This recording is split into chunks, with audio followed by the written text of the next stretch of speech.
各位街坊老友記，歡迎嚟到人民往事。如果問你喺90年代香港電影嘅黃金年代裏面，邊一個女星嘅人生轉折最令大家意想不到？大家腦海裏面浮現嘅一定係嗰一位憑住驚豔身材、迷人笑臉同埋一字馬絕技，喺各大電影同綜藝節目裏面紅透半邊天嘅港片女神彭丹。喺無數老友記嘅記憶裏面，佢係當年銀幕上美豔動人嘅代名詞，亦係各大節目裏面最吸睛、最有人氣嘅特別嘉賓。但你可能萬萬想不到，呢位喺銀幕上以美豔形象示人嘅傳奇女性，佢嘅底色居然係一位畢業於美國頂尖藝術殿堂紐約茱莉亞學院，連奪美洲3大選美冠軍嘅頂級學霸。更令人驚嘆嘅係，喺經歷過香港娛樂圈嘅風風雨雨之後，佢冇喺名利場裏面迷失自己。相反，佢喺後來毅然轉型做導演、拍電影，甚至成為政協委員，出任國際經濟戰略研究院院長，直接站到咗國際政經界嘅舞台上面。從一位被世俗目光審視嘅港片女星，逆襲成為大格局嘅社會精英。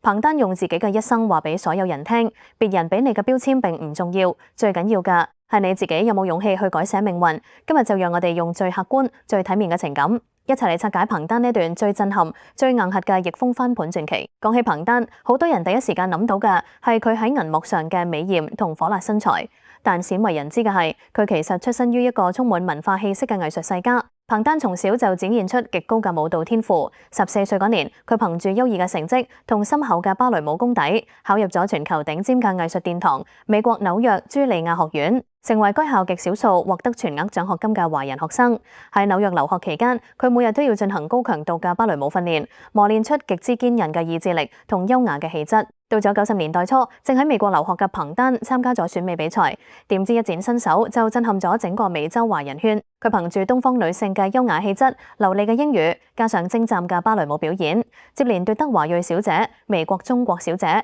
以及亞裔小姐3大選美比賽嘅冠軍。呢個驚人嘅紀錄喺當時嘅華人選美界可謂前無古人。當時世界知名雜誌 Playboy 睇中咗佢嘅極致身材同超高人氣，甚至開出咗高達25萬美元。喺90年代初，絕對係天文數字嘅酬勞，邀請佢拍攝裸露封面。但面對咁大嘅金錢誘惑，年輕嘅彭丹展現出同齡人冇嘅定力同原則，佢非常清醒咁拒絕咗。呢個決定唔單止展現咗佢骨子裏嘅傲骨，亦為佢日後闖蕩名利場奠定咗極之明確嘅人生底線。90年代初，懷住一身武藝嘅彭丹嚟到香港發展，正式闖蕩當時競爭極之激烈嘅香港電影圈。當時嘅香港影壇百花齊放，而彭丹憑住極具東方美感嘅外表、驚豔嘅身材，加上佢獨一無二嘅芭蕾舞底子，好快就吸引咗各大導演嘅目光。喺各大商業電影同綜藝節目裏面，佢隨手一拉就係一個標準嘅芭蕾一字馬。呢個標誌性嘅動作迅速風靡全港，令佢一躍成為當時最紅嘅港片女神之一。喺嗰個追求眼球效應同娛樂至上嘅名利場裏面，好多傳媒同劇組都想將佢定型為單純嘅性感符號。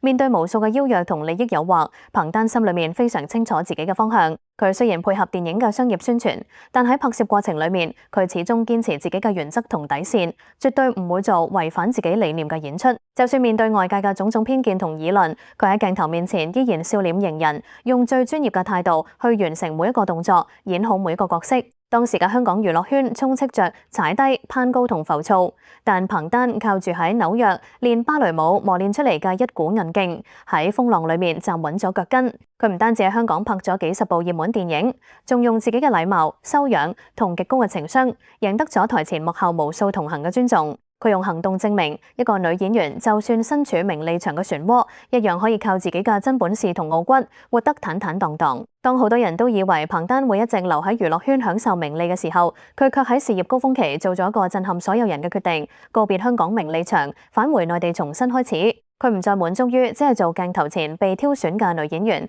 而係轉戰幕後，拿起導演筒，自編自導自演咗多部反映歷史同社會人文嘅電影作品，其中《南泥灣》更獲獎無數，讓外界第一次見識到佢喺藝術創作上嘅宏大格局同才華。更令人瞠目結舌嘅係，彭丹嘅人生舞台遠遠唔止於影視圈。2013年，佢憑住多年嚟對社會公益同文化交流嘅貢獻，獲選為甘肅省政協委員。喺離職期間，佢積極建言獻策，關心民生同基層建設，展示出極強嘅社會責任感。而到了近年，佢更以全新嘅身份亮相，出任國際經濟戰略研究院院長，甚至代表研究院出席博鰲亞洲論壇等國際盛會，同嚟自世界各地嘅政商界精英同台交流。從當年銀幕上萬眾矚目嘅港片女神，到後來執導作品嘅女性導演，再到今日站在國際政經論壇上嘅研究院院長，彭丹完成咗一場香港娛樂圈史上絕無僅有嘅華麗身段大轉身。佢用實力撕碎咗世俗俾佢嘅所有標籤，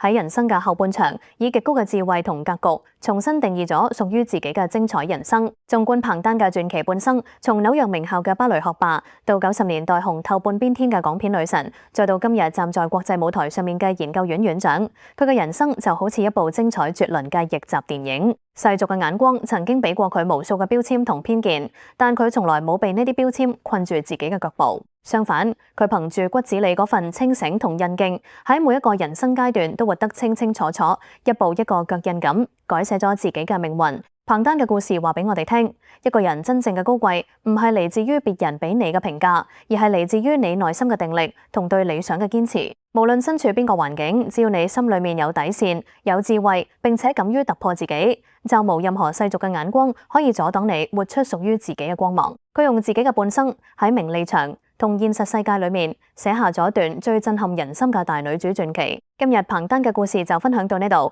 睇完整個故事，你最佩服嘅係佢當年喺名利場裏面堅守底線嘅傲骨，定係佢後來敢於跨界轉型、逆風翻盤嘅大智慧呢？歡迎喺下方評論區留言，分享你嘅睇法同回憶。喜歡我哋分享嘅香港舊事回憶，記得幫忙點個讚、訂閱人民往事，並開啟小鈴鐺。我哋下期再見。